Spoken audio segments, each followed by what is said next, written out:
فلم شروعات د غرونو په منځ کې د یو کلي نه کېږي. په دغه فارم هاوس کې یو فیملی اوسېږي او دغه فیملی د ګریډي وي او دلته کې چې څومره هم ځناوران وي هغه هم د دې وي. په دې فیملی کې د هغې ښځه 2 زامن او د هغې یو ورور اوسېږي. ګریډي خپلو ملګرو سره ځنګل ته تللی وي چې شکار وکړي، خو تېرو 10 روزونو هغه واپس کور ته نه وي راغلی. د دې فیملی په پولیس کې هم رپورټ کړی وي او هغه دې لپاره یو سرچ اپریشن هم شروع کړی وي، خو په دغه ورځو کې موسم ډېر زیات خراب وي ځکه خو دې دغه اپریشن اوس ختم کړی وي. او کوم غرونو ته چې ګریډي تللی وي د هغې باره کې ډېر مشهور وي چې څوک هم یو پیره دلته کې تللی وي هغه کله هم واپس ژوندی نه وي راغلی. د ګریډي یو ورور رونډي وي چې هغه د دې فیملی سره اوسېږي او دې سره خوا کې یو ګاونډي هم وي چې هغه هم دې سره خوا کې کور وي او د دغه سړي نوم ایډي وي. دلته کې منګه راوډي او د هغې ورندار ګورو چې یو بل سره ډېره مینه کوي او د دغه باره کې د راوډي زوی ته هم پته لګېدلې وي. دغه هلک به اوس خپل تره سره ډېر په بدماشۍ باندې میلاوېدو. دغه هلک فکر کوي چې دا سړی نه غواړي چې زما پلار واپس راشي او دا غواړي چې خپله پلار پسې ځنګلو ته لاړ شي. خو راوډي به خپل ورور سره ډېر زیاته مینه کوله او هغې ته به ډېر زیات فکر وي د ورور باره کې. کله چې دغه هلک غرونو ته ځي نو دا راشي او په غوسه ورته وایي چې ته به نه ځې او هغې نه دغه اس به هم والي ورته وایي چې زه به پخپله ځم او ورور به راپیدا کوم. حالانکې دغه سړي یو وخت په ضایع شوې ده او دا په غرونو کې مزل هم نشي کولی. خو د مزې خبره دا وي چې دې کې یو کس ته هم ضرورت پېښ نه شي ولې چې لږ ساعت پس هلته کې ګریډي راشي. له هغې حالت دومره خراب شوي وي چې له لرې نه دغه خلکو خو دا هم نه پېژني چې دا زموږ ورور دی. ګریډي ګرځېدی هم نشي او د هغې شکل نه هم څه عجیبه غوندې کې شی جوړ شوی وي. دغه ټول خلک رامنډه کوي او هغې ته سهاره ورکوي او دا سړی بار بار د ده څه خبرې کوي او داسې معلومېږي چې دغه سړی ډېر زیات کمزوری شوی دی. دغه ټول خلک دې ته سهاره ورکوي او خپل کور ته دننه راولي او په کمرې کې اچوي. دوی به یو ډاکټر ته ټلیفون کوي او کله چې ډاکټر راشي نو هغه دې ته ووایي چې دغه سړی ډېر زیات کمزوری شوی دی. خو ښه خبره دا ده چې دا د تېرو څو ورځو نه لوږې او نهار و او دا اوسه پورې ژوندی دی او اخر کم یو شی به چې دغه سړي به خوړلی وي او تر اوسه پورې به ژوندی پاتې شوی وي. خو د دې جسم ډېر زیات کمزوری شوی وي او هر منټ پس دغه سړي ته روټۍ او د خوراک ضرورت وي ځکه خو ته دوی له خوراک بندوبست هر منټ پس کوي. دغه سړی چې کله خپل زوی ته څه عجیبه غوندې کې شکل باندې وګوري د خپل زوی هم دې نه ویریږي. بهر چې کله د دې زوی راشي نو خپل تره سره به جنګ شي او ورته ووایي چې اوس زما خپل پلار راغو او موږ ته اوس ستا ضرورت نشته، ته مهرباني وکړه چې دلته نه لاړ شه او په غوسې باندې یو بوکس هم ورته ورکړي او ورته ووایي چې زما د مور نه لرې اوسېږه. راوډي ورته ووایي چې اوسه پورې تا له حقیقت پته نشته خو ته لږ پکې لاړه شه او لاړ شه د خپل مور مدد وکړه. دغه هلک چې کله دننه راشي د دې مور روټۍ تیاره کړې وي او دې ته یې ورکړي او دا لاړ شي بره او لاندې د دې مور او تره خپلو کې خبره کوي او دا ښځه ورته ووایي چې کله نه دا سړی راغلی دی ما ته دا بالکل هم نه ښکارېږي چې دا زما خاوند دی. دا چې کله بره راشي نو ټرې ورته ووایي چې دغه روټۍ زما پلار په خپله باندې ولړه کړه. خو دا ښځه ډېره حیرانه شي او هغه ورته ووایي چې لږ ساعت مخکې خو دې ما نه خوراک غوښتو او اخر دا څنګه دا کولی شي. ایلن چې کله د دې سر سموي نو دغه سړی څه عجیبه طریقې باندې خپله جبر وکاږي او د دې لاس څټي او ځان سره ووایي چې ټیسټ خو ډېر زیات ښه دی. اخر د دغه خبرې څه مطلب و؟ آیا دا اوس د انسانانو غوښې خوري؟ دغه خبره چې کله علي نه واوري هغه ډېره زیاته ویریږي او دلته کې موږ ته یو عکس وښیي کوم ځای کې چې ګریډي خپل زامنو سره ولاړ و او ډېر زیات ښایسته او تکړه و. بیا نیمه شپه شي او دغه ټول خلک لاړ شي او وده شي خو بیا اچانکه د بهر نه څوک په تیزه تیزه چغې وهي. راوډي چې کله یوه لیټ والي او بهر ته راشي نو دا هلته کې خپل اس په وګوري چې چاپي حمله کړې ده او ډېر خوفناک طریقې سره یې مړه کړې ده او داسې معلومېږي چې چا دغه اس په منځ باندې شکولی ده. دلته کې دوی څه وګوري چې نه خو څه ځناور شته او نه څه حیوان خو موږ په کړکۍ کې ګریني وګورو چې هغه څه په عجیبه طریقې کې ولاړ وي. راوډي داسې فکر کوي چې دا به ځنګلي جناور راغلی وي او زما اس په بې خوړلی وي خو ایډي ته دغه معامله څه نور څه ښکارېږي. خو ایډي ورته وایي چې دا هر څه ګرینډي کړي دي. بله ورځ چې کله ایډي راشي او د ګرینډي سره ملاقات کوي نو هغه له جیب نه یو غټ چاقو ورته راوکاږي او سره خپله له بچپن یو کهاني هم وکړي چې کله بچپن کې زما یو تره ستا په شانتې دغه ځنګل ته تللی و او هغه هم ستا په شانتې واپس راغلی و او د ګرینډي په شانتې کمزوری راغلی و او هغې نه پس د هغې خپله ټوله فیملي وخوړه او مړه یې کړه او بیا په دغه حرکت د وجې باندې پولیس راغو او دې باندې ډز وکړو د یې ختم کړو او که داسې نه وی کړی نو دې به نور خلکو هم مړه کړی وي. ایډي ورته کیسه کوي ورته وایي چې ما د پته ده ستا په جسم کې هم داسې څه پاور راغلی دی څنګه چې زما په تره کې راغلی و او ورته وایي چې هغه پاور تا د دننه خوري او غواړي چې ته خلک مړه کړي خو ښه به دا وایي چې هغه پاور ته خپل جسم نه بهر ته راوکاږي. ګرانډي راپاسي وته وی چې دغه اتما زما په جسم باندې حمله کړې ده او ما پیلنه دغه کارونه شروع کړی دي. ایډي په دغه سوچ کې وی چې دغه سړی زو دلته کې ختم کوم. خو ګرانډي وته وی چې سړي په دماغ کې روان دي لاغه باره کې سوچ همونه کې ته یو بوډا سړی او زه ځوان یم او که زه دې مړ کم نو ته به ټول عمر لپاره جیل ته راشي.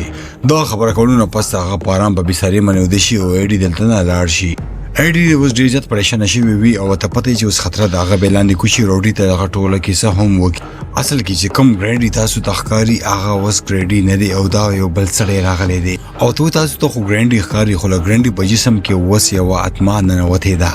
او هغه دا وینډي او چې دا یو شیطاني اتما ده کومه چې په ځنګلو کې اوسېږي او اوس په دې کې راننوتې ده او په انسانانو باندې قبضه کول غواړي. ایډي ودو چې دې نه پیل دغه سړی راپاسي او په تاسو ټولو باندې حمله وکړي تاسو لاړ شئ او هغه سړی په خپل لاس باندې ختم کوي او مړی کوي. ایلی ګورو چې خپل خاوند په کمره کې لاړ شي او ولته کې دا خوراک وګوري چې ماغه شانتي پروت وي. څنګه چې دا بهر ته روزي نو ګرانډي وته په خپل आवाज کې आवाज وکي او داسې معلومیږي چې اوس نه هغه شیطانی اتما وته ته او د کې خپل اتما را نه وته ده. دا ته کې څه کوي چې په هغه شپه باندې منګه شکار ته تریو خو مونږ لار ورکه شو او منګه یو غوبا کې شپه وکا او کوم مرګري چې ما سره په دغه غوبا کې دنه نوتی او هغه واپس وس ژوندۍ نه دی راوتی. او ګرانډي ته وایي چې موږ دومره نهرو او موږ د لوګي له لاسه مړ کېدو خو زما په غوږ کې چا وویلو چې ما خپل جسم کې دننه راپرېږده او زه به ستا زندګي بچ کړمه. اصل کې دا هغه د شیطان اتما وه او دې ته یې وویلو چې ما راپرېږده او دې ورته اجازت ورکړو دننه راغه او ته وایي چې څنګه هغه اتما زما په جسم کې راغه نو هغې په ما باندې عجیبه کارونه وکړو او ټولو نه پیله ما خپل ملګری قتل کو او هغه مې مړ کو. ګرانډي خپل ښځې ته هم وارنینګ ورکړي چې کومه شیطاني اتما زما په جسم کې راغلی ده هغه غواړي چې د نورو خلکو مړه کړم او ویې خورم. دا خبره چې څنګه وکړي نو علي نه ویریږي او د خپلې کمرې نه بهر ته وځي. سکند دیدلو نو پس ګرانډي هغې ته مخامخ ولاړ وي او خپله ښځه د مرۍ نه ونیسي او له هغې د جغلې نه لاړې راوځي او داسې معلومیږي چې دا به اوس خپله ښځه وخوري خو دې نه پیله چې دا په ښځې باندې حمله وکړي مخامخ ورته راوړي ولاړ وي او په لاس کې یو ټوپک نیولی وي. په دغه کار باندې دې سړي ته ډېره زیاته غوسه ورشي او په دغه کمرې کې چې څومره شیونه موجود وي هغه د هر څه باره او لاندې راولي او هغه شیطاني اتما خوفناک اوازونه کوي په کوم منځ زامن چې کوم لاندې ودوي هغه ډېر زیات ویریږي او د خوبه راپاسي او دې ټول خپل ځان بچ کولو لپاره دې لاندې کوشي او دې تختیږي خو په دغه دوران کې راوړي هلته کې راشي. ایډي هم هلته کې راغلی وي او پیلن یې اراده کړې وي چې دغه سړی به دا نن شپه په دلته کې ختموي او دوی ته ووایي چې خپل ځان بچ کولو لپاره منډه کوي او زما ګاډي کې پټ شي. ټریک دوی سره تلو نه انکار کوي او هغه ورته وایي چې نه زه ځم او له خپل پلار زندګي بچ کوم. علي نه ډېر زیاته غوسه ورځي او دې ته یو سپېډ ورکوي او ورته وایي چې دا سړی تا ته خپل پلار ښکارېږي ته څه لیونی او که پخوا دی او له هغې حالات خو لږ وګوره له هغې کې یو شیطاني اتما رادنه شوې ده دې نه پیله چې هغه موږ ټول ختم کړي موږ ته پکار دی چې هغه شیطاني اتما ورته مړه کړو او دغه ټولې خبرې ما ته ګرانډي په خپله باندې کړي دي. دا ټولو خبرې کولو نه پسې دا ټول خلک هلته نه وتښتېږي او ایډي بره راخېږي او هغې سره مقابله کوي خو دې نه پیله چې هغه هلته کې لاړ شي ګرانډي شاته نه په دې باندې حمله وکړي او هغه په مرۍ ووي او ایډي هم هلته کې ختم کړي. بل سین کې موږ راوډي ګورو چې هغه دا خلکه په یو ګاډي کې پټ کړي او ټوپک راوالي او واپس راځي او خپل لور ختموي خو شاته نه ورمنې علي نه راشي او دې ته غاړه ورکړي هغې نه پس دا سړی له هغه کور طرف ته روان شي. کور ته رانوتلو نه پیله دا هلته کې ایډي وګوري چې پروت وي او بیا غوسه شي او راننوځي خپل لور ته او هغه په کټ کې پروت وي. ګرانډي ډېر په معصومانه انداز باندې خپل کبیټ باندې ودوي او راوړي چې کله دغه لمحه وګوري هغه ورمنې له غونډې کې خفه شي. دینه چې کله شور واوري نو هغې ته د خطرې اندازه وشي او خپل بچي د دغه ګاډي نه بهر ته بوځي خو په دغه دوران کې د دې خاوند راغلی وي او خپل رول لاش یې په لاس کې نیولی وي او بیا خپله ښځه د کور د کچن ته راولي او خپل لور جسم هم هلته کې کېږدي او علي نه ته وایي چې اوس به ته څه کې هغه ورته داسې یو کار یادوي کوم چې ډېر زیات خطرناک وي او ورته وایي چې زما رور کټ کړه او له هغې غوښه ماته پاخه کړه او ورته وایي چې ټولو نه پیله ته د دغه سړي جسم ټوکړې ټوکړې کړه او هغې نه پس ته اوبه کېده او په هغې کې د دې غوښه واچوه او هغې د دې سوپ دې جوړ کړي او ماته یې په یو کپ کې راکړه. علي نه داسې کار کولو لپاره چېرته رضا کېده ولې چې دا یو سخت کار و او بیا دا سړی غوسه شي او دې ته یو سپېډ راورکړي او لاندې لړه کړي. ته هلته کې خپل زوی وګوري چې راغلی وي او د دې مدد کوي خو دې نه پیله چې د دې زوی دا وګوري دا راپاڅېږي او چاړه راوالي او ګرانډي بیزه کولو لپاره بیا هغه ټوکې راخلي او د خپل رور جسم ټوکړې کوي او بیا د روډي جسم ټوکړې کړي او هلته کې کېږدي. دا غوخه په وو کې خړکوي په دغه دوران کې لاغې زوی او تمانچه راوړي او پاغې کې ګولې اچوي الینه چې کله دا سوپ تیار کړي نو هغه مخامخ یو پلیټ کې دی خواوت و چې بل پلیټ هم ماته تیار کا ولې ګریډي غوړي چې الینه دا سوپ ما سره یو ځای وخوري خو دا وته چې زه وګی نه مخ په دغه دوران کې د زوی نه یو ګولې لاندې پزماکه پریوزي او دای واوري خو هغه نه پیرنج دا حالت کې لاړ شي دا جنې د سره کینی او دا خبره هم ومني او هغه سره دا سوپ وخوري او په مجبورۍ سره هغه هم د انسان یو غوښه وخوري ګریډ جګړه یو تیکه په خپل ومنډي نو هغه نه پس د لیونی شو په دا غوښه باندې راکېدي او څنګه چې د خپل غوښه ختمه کې هغه نه پس د خپل خزل کله نو ونسی او ته چې زما د حالت ستا او د راوډي په وجه باندې دي خو دې نه بیرج دا په خپل خزل باندې املو کی او هغه وخوري دلته کې د دې زوی ترې راځي او په دې معنی او داز وکي دا غرض باندې کړه دا ولکې د خپل خزل پریدي او به خپل زوی پسې ورمنډه دوی چې کله د مدد لپاره راشي دا وته چې منډه کو د خپل رور سره مدد وکړه خو کله چې دا رور پسې لاړ شي دا ته کې سو وګوري چې دا خپل پلار د مړی نه ونیسي او څنګه چې دا مړکول ولاوي شاته نه دی زوی راشي او یو منټ لپاره خپل زوی پریدي او ته خپل زوی ته وایي چې تاسو د پکاره چې به یو ځای وسیږئ